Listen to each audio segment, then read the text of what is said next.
Underneath the hood of the Ford Maverick, there are still two different engine choices that are available. So there's still the hybrid engine, which is a 2.5 liter, naturally aspirated, and it's a traditional hybrid, so no plug-in capabilities, just there for better fuel economy.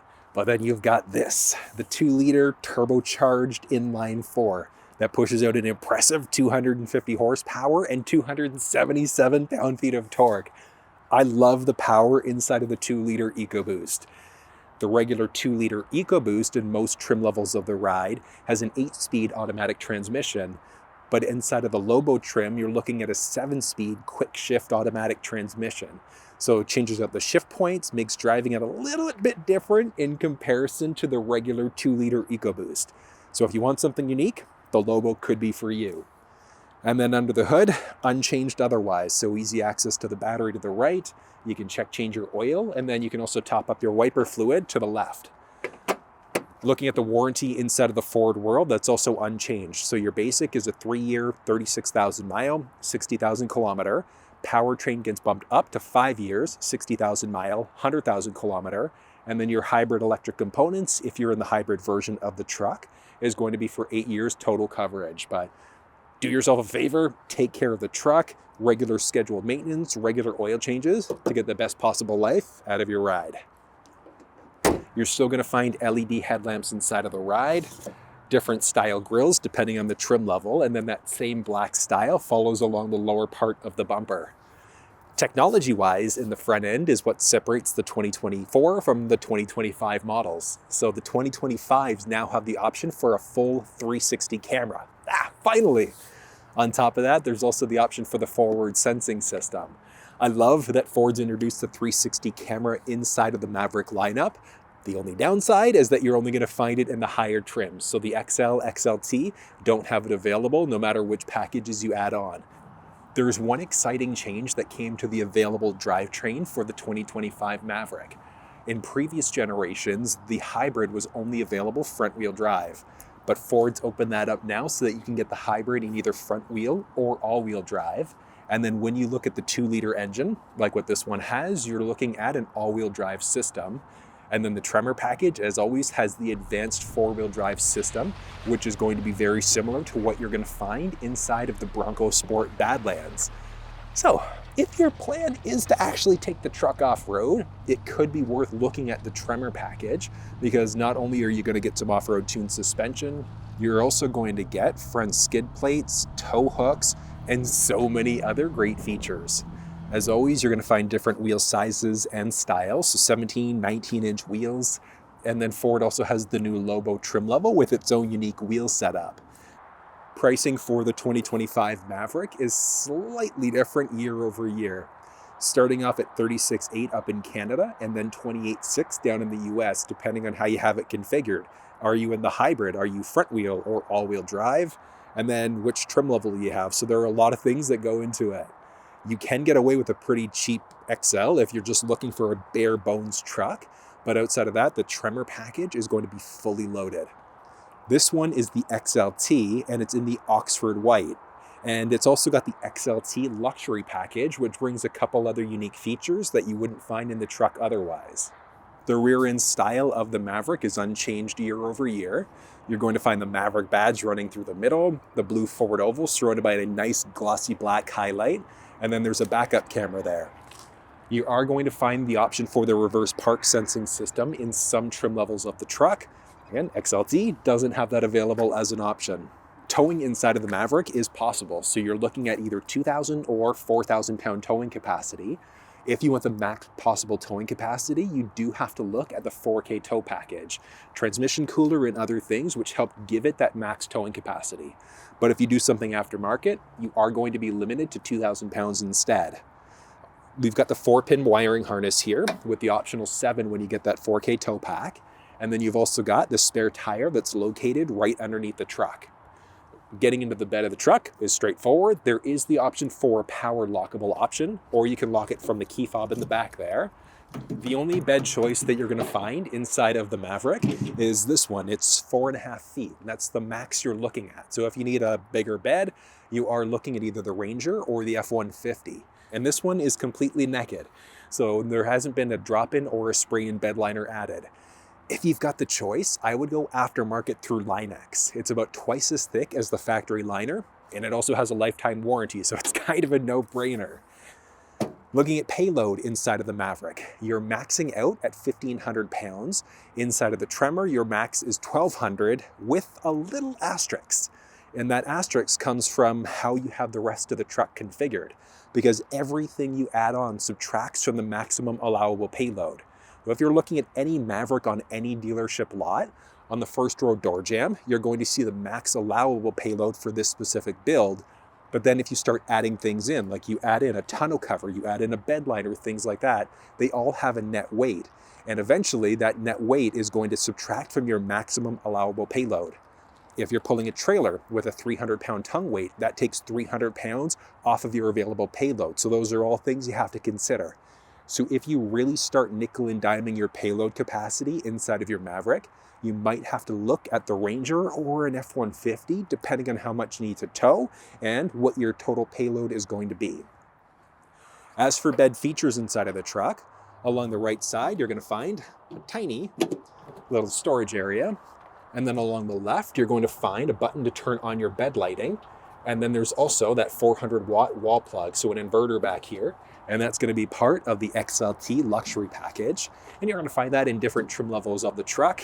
I do like all of the different options you've got to change this bed out and modify it to really suit you. Dividers, bed extenders, and things like that, based off of what you want to do.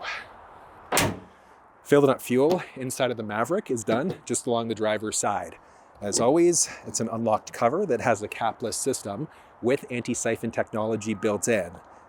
Looking at the fuel quality, minimum manufacturer's recommendation is just 87 octane. So just regular gas is all you need to use inside of this truck. Having said that, the horsepower and torque specs that we were looking at underneath the hood are all achieved using a 94 octane. Do you need to use a 94 or a premium fuel? Absolutely not. Minimum manufacturer's recommendation is just regular 87. It's just that if you want the best possible performance, I'd say especially if you're in the 2-liter, you might want to look at an 89 or a 91. It's just not necessary. Then the overall fuel economy inside of the ride is pretty good. You're obviously going to get way better fuel economy in the front-wheel drive hybrid compared to the 2-liter all-wheel drive version, but you get pretty good economy regardless of the version of the truck you're looking at. And looking at the overall size of the truck, so for comparison's sake, I'm 6 feet tall, and getting into the truck, straightforward. So first row, more than enough space. Second,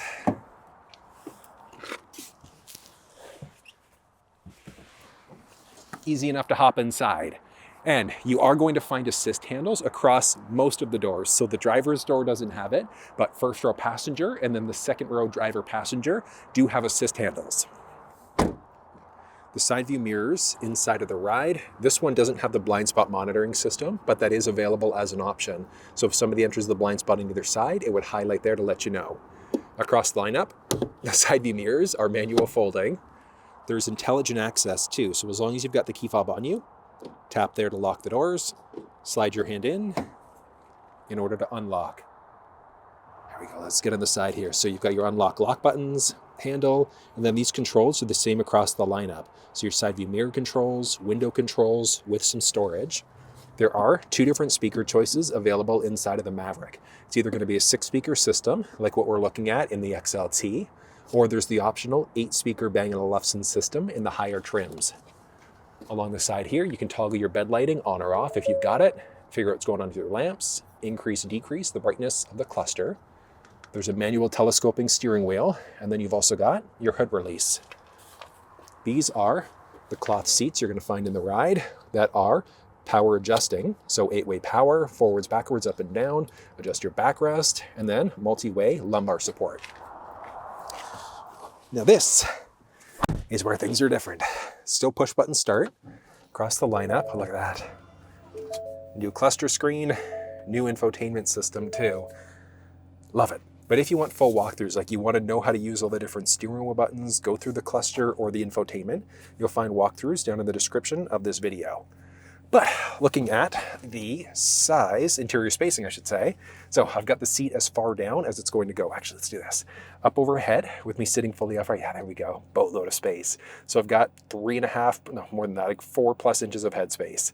I'm 6 feet tall. So if you're 6'3", 6'4", teetering on 6'5", you'll probably comfortably be able to sit inside of this ride. There are a few different types of seating material available. So it's either going to be cloth seats like what we're looking at in the XLT, and then there's the ActiveX seating material, which is a faux leather seat in the higher trims instead. But I like it. There's optional adaptive cruise control. So this is just your traditional old school. Adaptive is available there with some different features. You've got a few different options here. So a voice command prompt where you can do things like change radio stations. If you had factory navigation, you can use that there as well. And then there's also the option of adjusting your climate, because that's one thing that's different year over year. So the Maverick used to have physical buttons in order to change your climate. Everything now is built into this screen, so you can adjust out your climate that way, turn it to your windshield, face, feet, etc. But using the voice command prompt, you do have the flexibility of adjusting that climate out. One other change that came to the 2025 model is going to be wireless Android Auto and Apple CarPlay. So even if yours doesn't have factory navigation, you can still connect over your phone that way and use Google Maps, Apple Maps, and Waze through iPhones, and then Google Maps and Waze through Android devices. But the screen itself is feature packed. There are a bunch of different settings and options that are available. But like I said, full walkthrough is down in the description. You've got the option of turning on your side view heated mirrors. There's heated first row seats available as an option in some trim levels of the ride with packaged options there. I like that little blue highlight. Saw that along the door. That follows through the vents across the board and even down low. Looks nice. You've got your volume button there. You can turn the screen to a calming view, so if you find it too distracting. Push button start, as I mentioned. You've got 2 power points, so USB type C, so A and a C. Both of these are also going to be data transfer. There's a 12-volt power point. There's the option for a wireless charge pad, which this one doesn't have. There's a rotary dial shifter, so you've got your park, reverse, neutral, drive with a dedicated low gear. On top of that, you've got your parking brake, it's electronic. You've got your traction control button, and then turn the auto start stop system on or off. The Tremor version of the ride is also going to have some more advanced options this way. You've got some cup holders, a little bit of storage with an armrest that has a great amount of space. The glove box in the Maverick is non-lockable. Up overhead, the XLT has a manual dimming rear view mirror. Overhead from there, control all of your cabin lights. And this is available as an option in most trims. So you've got a little moonroof. Nice. So single button press opens it up most of the way. Secondary press is that last little bit. There's a little bug guard there. That just opens things up so nicely. From there, you've got a little ticket receipt holder. On the outside, and on the inside, vanity mirror. So this has no lights built in, but the mirror's at least there. And then this little feller stretches out. That's going to block all of the sun that's hitting your face. But Ford did a pretty good job on the redesign there. They've essentially taken the infotainment system from the Escape, along with the cluster screen from the Escape, and they've put it in the Maverick. It's nice. And there are different drive modes that are available. You'll have more modes inside of the Tremor version of the ride, but your basics like slippery, normal, sport mode, which is my favorite, dedicated towing there too. That's nice though. And then, one other thing, right on the top there. No sunglasses holder overhead, so you're just looking at little storage tray up there. And let's take a peek at the second row. All right, so you've got that same blue highlight, a little bit of bottle storage along the side. On the inside, same cloth seats. Hopping in. So with the driver's seat set up for myself being 6 feet tall, the way that I would traditionally drive, I've got some knee space, some foot space, and head space with me sitting fully upright, 3.5 inches, which is good. Now, three full-size adults sitting in the second row might be a little bit tight. The only reason being is because there is, I should say, a little hump in the, yeah, that's going to be tight. Oh, let's do it. Why not? Oh yeah, that's tight. So this seat is as far back as it's going to go, but as you can see there, like that's tight. I can fit in the middle seat at least, which is nice, but it is not overly comfortable. You drew the short straw though, and you're okay if you're 6 feet, maybe a little bit taller. But if you've got little ones, all of the Anchor points are there, and then the top tethers are behind the seat. I'll point that out in a second. You've got some cup holders that are built right in. On top of that, you've got a little map pocket behind the passenger side, but nothing along the driver's side. Down low, there are some USB Type-C charge points, along with a 400-watt wall plug in the back. Simple. Up overhead, you're going to find a little handle and a hook along the passenger side. There's an overhead light. That's the same thing here. So a little handle and a hook. Nice. Now, if we look on the side here, so down low, you've got this little tab. So pulling that, so this is unchanged year over year.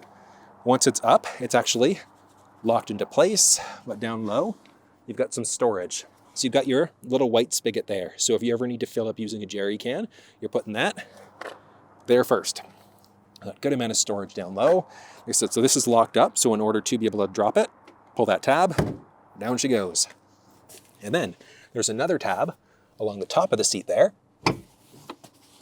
Pulling that is going to show you all of your top tether points if you need it. And then there's also going to be the jack stand. So if you ever want to change the tire out yourself, you've got the flexibility to do it. So I did mention the spare tire is underneath the truck. So you could change the tire out yourself. The jack stand is there. You do also have access to Ford roadside assistance. So if you pop a tire, puncture a tire, run out of fuel, if you need winching services to a degree and things like that, you do have that available as a Ford owner. And that was a look at the Ford Maverick XLT. Some exciting changes for the 2025 model. If you're just looking for an entry-level truck, you could probably get away with just the XL, but the Lariat this year, I think, is kind of the sweet spot. But what'd you think? Share your thoughts down in the comments section, and you can find all of the build details for this truck, the contact details for Formula Ford, and all of the tech walkthrough videos down there too. But if you found this video useful, give it a thumbs up, share it with someone if you think they might find it helpful. And until I see you next time, take care. This one is in awkward white. Getting into the trunk. And then you've got the spare tire, which is located just underneath the trunk. Under the trunk. It's completely naked, so there's no, ooh, that's wet. I was like, why is my ass getting wet? Damn it. So, do you need to use a premium fuel? Absolutely not. For and that was every. Oh my God.